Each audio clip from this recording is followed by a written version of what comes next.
topics. Let's just get into it. A couple of months went by, and I suddenly realised that I was running out of Domperidone. I immediately called my doctors, who directed me to my pharmacist, who said that they'd put in a request for the pills, but that I had to wait 3 days for the request to come through. I waited. I rang again 3 days later. Turns out no one had put in the request. I called the doctors again. They said that they would put in the request, but that I had to wait. My pills ran out.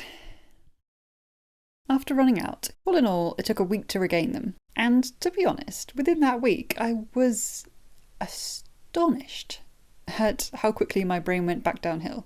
The Domperidone had been a safety net of sorts, and now I didn't have that. I didn't have any protection whilst eating, which meant my food intake went right down. My anxiety racked up stupendously, and living became very difficult. I thought I could make it. If I'd received the pills a day or so earlier, I might have been able to hang on to my good life. But unfortunately, something happened. The morning before I was supposed to receive them, I had a full-scale panic attack. This was an interesting one though. If you do EMDR, because you're literally shaking up your brain, there are a few side effects. One of those is vivid dreams. And when I mean vivid as all hell. I've never experienced anything as much since. In my dream, very specifically, I had eaten a boiled egg yolk and melted chocolate toasted sandwich. Yeah, gross. I really hate eggs anyway, because the last time I ate them, years ago, I had an insane nauseous attack after, and I've always associated the food with it since then. I woke up after the dream as if I had really eaten it. I could still taste it in my mouth. I could feel the texture of it, the crunch of the toast, the softness of the boiled yolks. 9 months on, and I can still remember the taste. My anxiety was already kicking in as I got ready for work, but I tried to remain calm. I tried to eat something, but because I didn't have a Domperidone to take, I had no safety net. Nothing to guarantee that I wouldn't be sick if I ate. I was terrified of going to work because I was so anxious, so grossed out, so nauseated by the dream. My brain was screaming that I was going to be sick, and then full-scale panic attack. A big one.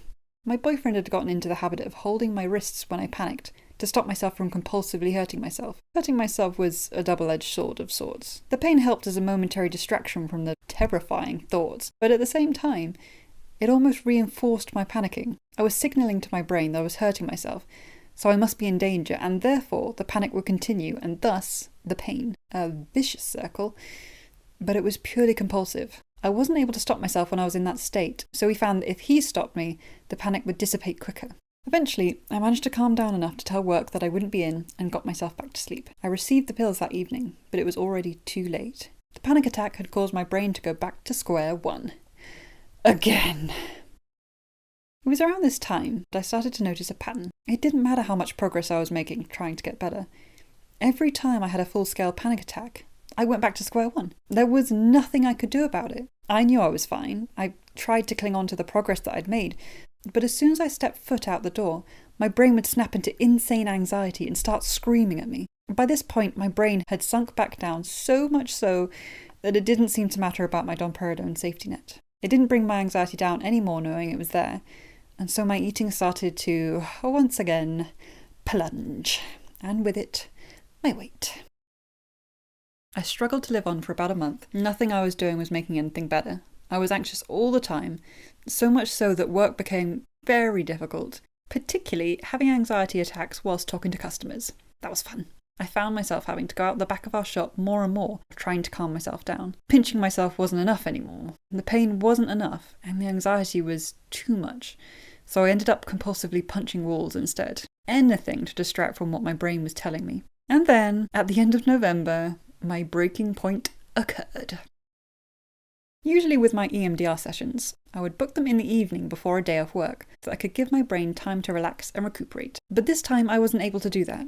This time I had to get through 4 days after an EMDR session before I could have a day off. I knew it might be a little tricky, so I prepared myself for it. Boy, was I in for some fun. That session, I decided, stupidly, that I wanted to look at this one memory in particular, the jogging incident.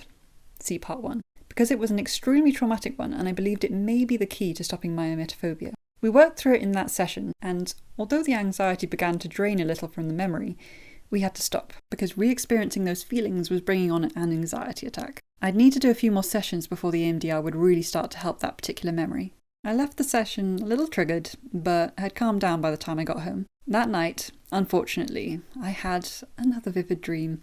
In this dream, I was actually sick. It was interesting in a way because I dealt with it very well, but it meant that when I woke up for work, I was triggered. Because those dreams were so intensely vivid, to all intents and purposes, I had actually been sick. And my brain dealt with it exactly how I thought it would. I get told sometimes by people that I should just make myself sick, because that would clear the emetophobia. The truth is, it doesn't help. It gives me perspective, but it doesn't stop the anxiety. Anyway, I pushed my vivid dream aside and made it into work. More or less in one piece. But the fun wasn't going to stop that easy. Not only did I now have the distressing dream experience occupying my brain that day, but also the side effects of the EMDR. This was why I had always scheduled my EMDR sessions before a day off. To be fair, I'd only occasionally gotten these side effects after sessions, but today it was nasty. What happens is that your brain feels very tender and you are aware of everything.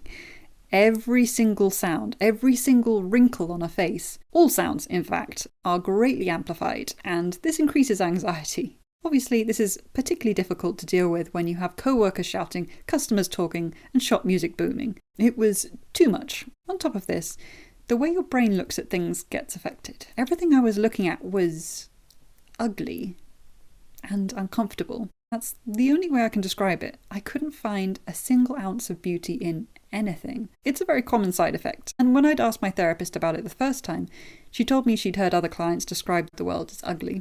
Anyway, increased anxiety, increased hearing, and warped vision. No problem to deal with when at home and quiet, but being at work with tons of stimulus, it was loads of fun. I had dealt with these side effects before, and luckily I knew that they would eventually pass in a few hours.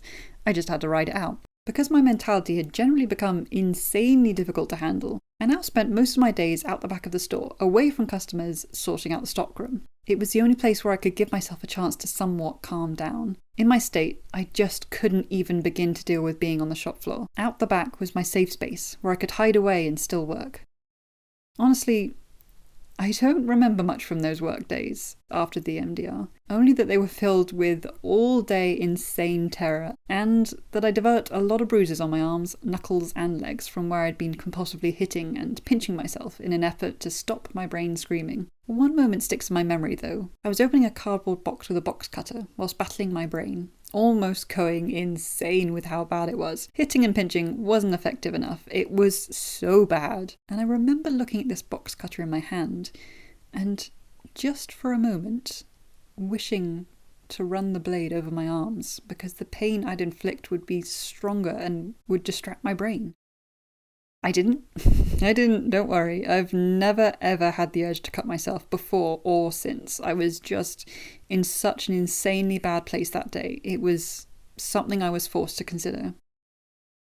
Does it get better now? Nope. Time to sink into the abyss. On the third or fourth day of work, I woke up knowing that it was going to be a particularly bad day. Worse than before.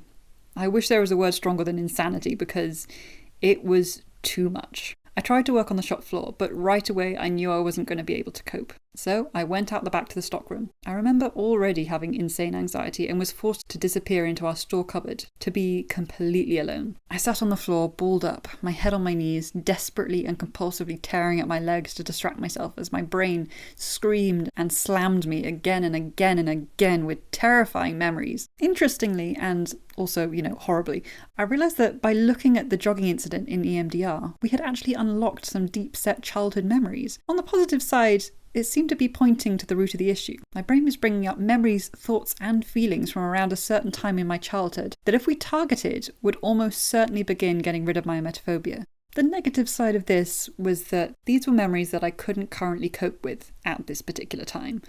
Not whilst I was in work. They were memories of me being maybe 4 or 5 years old, sobbing, screaming, hyperventilating, being sick, panicking, feeling starving from not eating, my mum telling me to stop panicking because there was nothing wrong with me. I couldn't deal with it. I couldn't.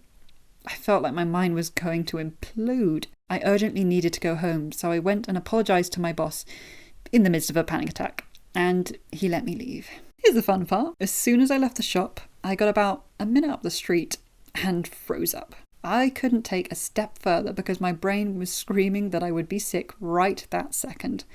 I couldn't go back to the shop. I couldn't call my boyfriend to come and collect me because he was at work. I was stranded in that place, unable to do anything. This sounding familiar? You guessed it. My first meltdown, stranded on that bench by myself. It was happening again. But this time, there was no one to save me, and I was half an hour walk away from home. Forget walking, I was going to get a taxi, but that meant that I had to walk to a taxi rank. And since I couldn't move an inch, that was out of the question. I decided that I was going to save myself. I had to. I had no other option, and I had to do it anyway because I needed to prove my brain that I could do it by myself. Luckily, I had stranded myself in a pretty quiet area, so I found a set of steps right where I was and sat down to try and calm myself down. I reminded myself that last time this happened, I was on the pill, and that was creating the anxiety and nausea. This time, I didn't have that, so logically, I should be able to calm down enough to move. I grabbed my earphones and started watching YouTube clips on my phone. Anything to distract myself. On a very sweet note, one of our regular customers from the shop was passing by and asked if I was okay. I just about managed to say I was having a panic attack, and they offered to walk me to a taxi if I needed it. I wanted to say yes, but I knew I had to get through this by myself. I didn't want this to happen again. So I declined, and he said that he would be just up the road if I needed anything. I will always be very thankful to this man for offering something so kind. Check out part 7 for when, finally, it gets better. After it gets worse.